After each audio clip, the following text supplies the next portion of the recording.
Hello there folks, TaterCat here. Today I will be reviewing the first volume of Trigun, another one of my favorite series by Yasuhiro Nightow.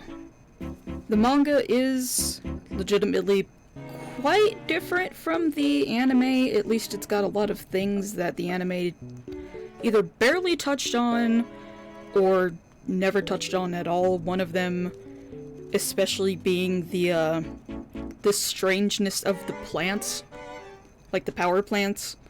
I think we get to see what one of them looks like in the anime pretty decently far into it. It's after the gun-ho guns start showing up, but anyway. If you are not aware what Trigun is, it's kind of like a sci-fi western, is the best way I can explain it, because it does very much have like western vibes to it, and by western I mean like, you know, gunslingers and all of that stuff. It's sci-fi because they're all on this different planet, this giant fucking desert planet. The main character is Vash the Stampede, and in the first chapter it mentions him of basically having wiped out an entire city on this desert planet, so he's got $60 billion on his head as a bounty. The first chapter, if you translate it to the anime, is the 5th episode of the anime Hard Puncher. That's when it starts, because I know like a couple of the episodes from the anime are technically not, well, I shouldn't even say technically, they are not canon. A big difference between the anime and the manga is, in the manga, everybody knows what Vash looks like. He has, like, his bounty poster has a picture of his face.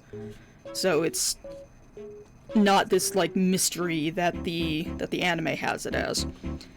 Another note is, at the end of the whole Hard Puncher saga, Hard Puncher takes up the first 3 chapters of the manga, and at the end of the Hard Puncher thing, Millie and Meryl, who are the 2 insurance girls that follow him around because he is they work for the Bernardelli Insurance Society, and he is obviously a very big issue when it comes to insurance companies, considering that he blew up literally an entire town.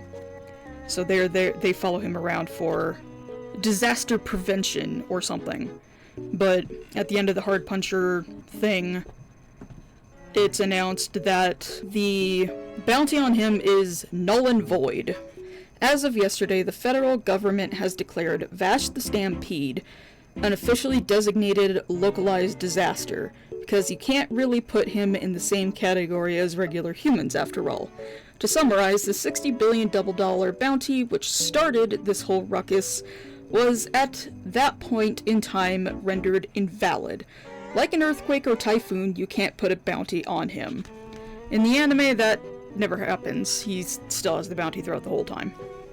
The part that happens after that, Vash hops on what is called a sand steamer, which is basically like one of the few big transportations that people have to travel across the desert, because infrastructure leaves you very much wanting. It's incredibly rudimentary because they've only been on this desert planet for 100 years, and they lost a lot of technology when the ships crashed onto it.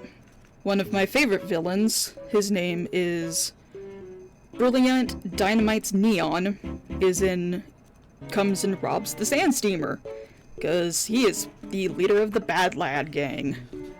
I like him. He's fun. He also, a newer character that reminds me of him, kind of, is Uzui from Demon Slayer, because they both talk about how being flashy is like the most important thing. And the last story is wrapped up in like one episode called Arcadia. Little Arcadia? Yeah, Little Arcadia. It's kind of more centered around family bonds more than anything. Vash isn't in that one in particular.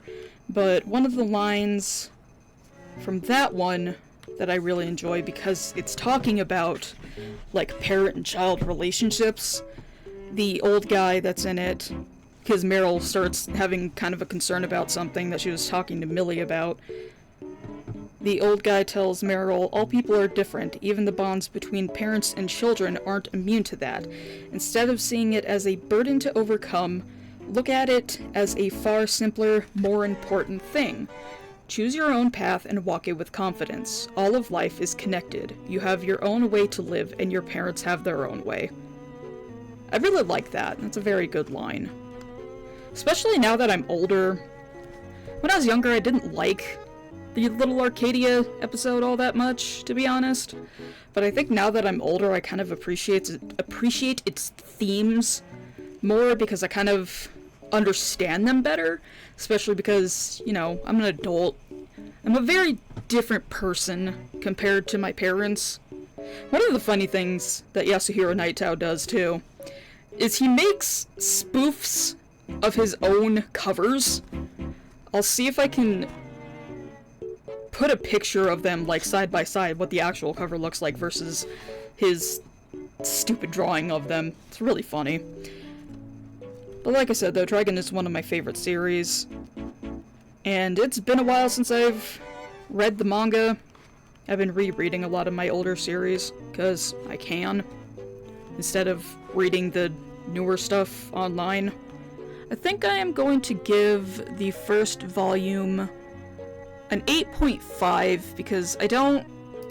It's obviously, like, pretty much any series, the first volume is always heavy introduction. It's setting up the lore, it's setting up the main characters. So it's not exactly, like, the heaviest on stories, but that's just always how the first volume of any story is. So I think 8.5 is pretty fair. I will start reading the second one, which will introduce one of my favorite villains, period. Like, subscribe, and all that noise. I'll see you in the next one, folks. Later.